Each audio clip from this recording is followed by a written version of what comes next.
on comprend parfaitement peut-être fan lañ ko teg mais ban mode de sécurité la ñu war a teg aujourd'hui wala comment parler aux populations pour que ñu mën a def attention face à certaines choses et est-ce que ces gens ont réussi à infiltrer des partis politiques?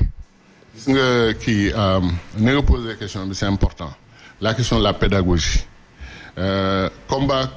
contre l'insécurité ak contre les infiltrations il faut ni éduquer ci population yi. am na fi benn média bu am solo bu respectable bu defoon benn compte rendu il y a 2 mois à peu près enregistrement bi ça existe ñuy wane fële au Fouta te yàlla def na ñun dañu théoriser woon ne zone Kanel boor yooyu. na ko gars yi surveiller yàlla def benn rajo rapporté ne benn paysan dafa dajeeg 18 personnes 18 ni ñu solo yore seen kalachnikov. dugg foofu waa ji ñëw jege leen temps wu Ramadan la woon. finalement ñu mayante ay tàndarma après waxtaan tuuti gars yi posé ko ay question après waa ji dem ba ci ak mu ne waa mais ñii ñan lañu ñii bokkuñu suñu fii bokkuñu suñu dëkk ak fan lañ jógee mu ne mu toog ba ci ak gis leen ñu wax après partagé wu en 3 groupes kii dem est kii dem ouest kii dem nord et cetera ñu partagé wu dans une zone de marécage. alors man dem moi je suis pas un militaire. def naa école militaire de Saint-Louis mais pas à ce niveau-là moo wax ak des militaires experts sur la question. ñu ne ma loolu boo ko gisee ça veut dire que c'est pas la première fois ñu fi ñëw. deuxièmement lan la ñuy wut ci Sénégal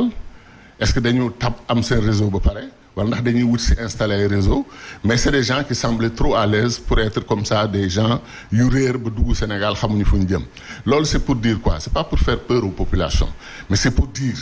que vigilance dafa war a am ku weddi ne amuñu léegi je crois même même les médias européens ñëpp a ngi bind ci infiltration yi gars yi di def fii dans notre pays mais encore une fois la situation pour moi jusqu'à preuve du contraire elle est maîtrisée parce que yàlla daf ñu may encore une fois des forces de défense et de sécurité exceptionnelles ci renseignement ci intelligence ci organisation loolu yëpp boole ci aussi je pense il faut reconnaître ça au gouvernement du Sénégal à Macky Sall et à son gouvernement ils ont conscience de la gravité de la situation ñu ngi ciy def lu ñu mën te mënuñ def ay compte rendu ils peuvent pas parler donc les analystes comme man comme d'autres ñoo mën a continuer di attirer l'attention mais ce qui est intéressant c'est que la classe politique sénégalaise un moment dafa mel ne il n'y a pas une bonne prise de conscience de la gravité de la situation madame li arrivé Burkina Faso une situation catastrophique ce pays-là le 2e coup d'état bu mu amee le jeune capitaine est venu dajale kàngamu réew mi yëpp ñu toog société civile ñëpp mooy leen est-ce que vous savez que nous avons perdu notre territoire c'est extraordinaire en 3 ans les gens ont tué 10 000 personnes au Burkina Faso fii lañ toog un jour ñu massacré 53 gendarmes au Burkina sama xol naqari 6 heures du matin laa ko dégg après j'ai lancé un appel j'ai dit mais pourquoi Sénégal Côte d'Ivoire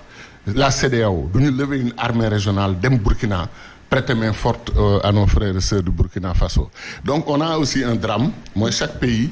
mi ngi def un peu de l'égoïsme di toppatoo son problème di jéem a verrouiller ses frontières c'est des gens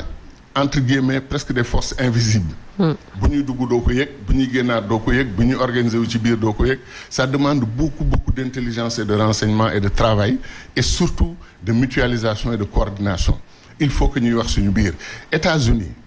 ils ont une coalition de 60 pays pour lutter contre le terrorisme yow boo ñëwee Afrique de l'Ouest fii Sahel gis suñu pays naan plan national de lutte contre le terrorisme mais arrêtez c'est paradoxal arrêtez on ne peut pas avoir un plan national il faut un plan régional il faut un plan africain il faut ñu mutualiser il faut ñu boole suñu doole c'est extrêmement important et si vous êtes élu président de la République ci loolu nga nar a taxaw sànq maa ngi lay tooj ne leen bul wax si vous êtes élu da nga naan monsieur Gadio non si bi mu ñëw après votre élection à la tête du Sénégal est-ce que la sécurité va être une priorité xam nga li ma fi développé ça prouve que ne la sécurité non seulement sera ma priorité une des priorités entre guillemets prioritaires mais naa ci boole aussi wax ak la sous-région et de mes autres collègues chefs d'État pour ñu jël affaire bi très au sérieux une armée régionale ouest-africaine composée de troupes d'élite xam nga ñaata la ñu am citoyen Afrique de l'Ouest 400 millions 1% ça fait 4 millions de soldats 4 millions de soldats pour défendre l'Afrique de l'Ouest. Cuba, ils ont 12 millions d'habitants, ils ont 2 millions de soldats parce que c'est un problème yi ñu am ak blocus beeg ak zone bi ñu nekk ak yooyu. Ils ont 2 millions de soldats pour 12 millions d'habitants. Nous, on a 400 millions d'habitants. Mais cette unité d'élite boobu dina mën a intervenir en même temps sur ces questions de coup d'État parce que quand on parle de la sous-région également Macron sax mu ko doon wax épidémie de coup d'État moo fi am est-ce que dina jël loolu également en charge parce que. xam nga décembre ngi ñëw. dama dégg suñu chef d'État yi enfin ñun on a lancé des appels pendant des années. enfin ñu ne ok on va mettre en place une force régionale ouest africaine ma ne bravo après ñu teg ci pour lutter contre le terrorisme ma ne bravo après ñu ne et contre les coups d'État alors foofu nag ça m'a fait tiquer ça m'a fait sourire. Pourquoi? Parce que xam nga une force régionale bu ne day lutter contre les coups d'État. Ça veut dire que da ngay dugg benn pays pour guerre ak armée nationale am bi jël pouvoir bi pour réinstaller le président démocratiquement élu xam nga li yàlla def. yàlla du juum du jaawale moom xam na li muy def ñu jox ay misaal yu leer jox ñu exemple Niger. Niger a ngi nii CEDEAO seen yaram tàng ñu ne dañuy envoyer ay troupes pour faire la guerre au Niger. C'était choquant c'était triste. De voir ay chefs d'État yu paniqué jaaxle xamuñu ñu ñuy régler benn problème ñuy wax joo xam ne taxawul. D'abord sanctions yu sévères contre le Niger. Un pays s'est permis moom mi ko doon jox 70% d'électricité mu arrêté électricité bi. femmes yi xale yi di dee ci couveuses yi salle de réanimation yi fonctionné tuñu. 30% d'électricité moo leen dese. Bénin ñu yore woon seen approvisionnement parce que c'est un pays enclavé. Fermer les frontières CEDEAO yokk ci ne on vous donne une semaine pour ngeen delloo président bi au pouvoir wala on utilise la force. ana force bi utiliser wuñ dara c'est-à-dire une force régionale c'est pour défendre une cause régionale. C'est pas pour défendre un problème spécifique dans un pays. Oui. Niger li fi amoon rek mooy dialogue. mooy je l'ai dit à des amis pourquoi les chefs d'État wala ñu jóg dem sommet Abuja jëluñu seen avion yi. tëb Abuja dem directement Niamey tous les chefs d'État de la sous-région dem waxtaan ak Nigériens yi en tant que nos frères ki def tentative de coup d'État ñu toog waxtaan ak moom à l'époque il n'avait pas de soutien l'armée ñu ci bare d'accord wu ñoo moom mu commencé am ay manifestation de rue mais ba ñu toogee chef d'État yi ne ko dañu ñëw attaquer ñëpp militaires yëpp dem rallier ko population yi rallier ko c'est eux qui ont consolidé le coup d'État moo tax tamit gis nga leadership africain bi je les respecte mais il faut nag des leaders comme Cheikh Tidiane Gadio nga xam ne dañu calme comprendre situation yu mel nii xam na gravité affaire yi et puis tey ci li ñuy def yoo xam ne bu ñu ñëwee demain mën nañu aar Sénégal aar suñu sous-région bi yëpp. Alors, c'est important. Ci ce programme je pense que l'agriculture dafa occuper place bu fondamentale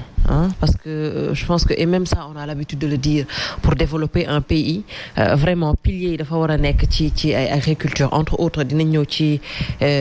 yeneen yoo xamante ne wax nga ko éducation santé entre autres mais par rapport à l'agriculture parce que gis nañ ko sax le budget a été voté on parle de plus de 219 milliards de francs CFA lan lañ mën a jàpp ci agriculture boobu la nga xamante ne sooxe na en quelque sorte parce que président mu ngi fi doon wax sécurité alimentaire wax autosuffisance en riz et jusqu'à présent on en parle encore lan lañ mën a def pour yëkkati agriculture waaw dama ci am ñaari approche benn bi mooy man aw ma formation agronomie mais yàlla daf ma boole koo xam ne pour man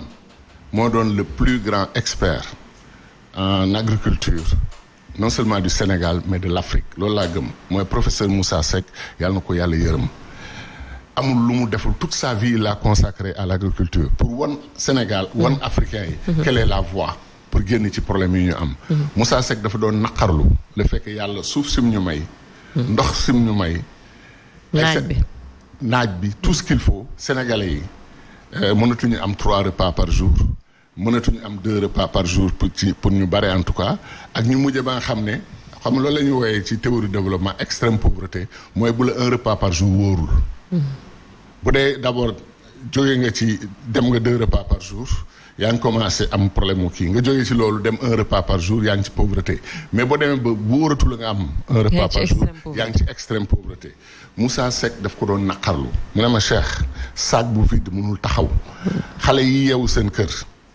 mënuñu ndékki dem toog ci salle de classe prof bi li muy wax day dugg fii génn fii mu ne xiif li ñu naan la faim vraie faim bi ñuy wax nii mu ne daf mel na nga war na ay lañset muy daggate sa biir c'est extrêmement douloureux et c'est pénible. mu ne ku xamul xiif nag munoo comprendre de quoi on parle quand on parle de famine. Donc au total muy wane fleuve Sénégal li ñu fa mën a def Casamance li ñu fa mën a def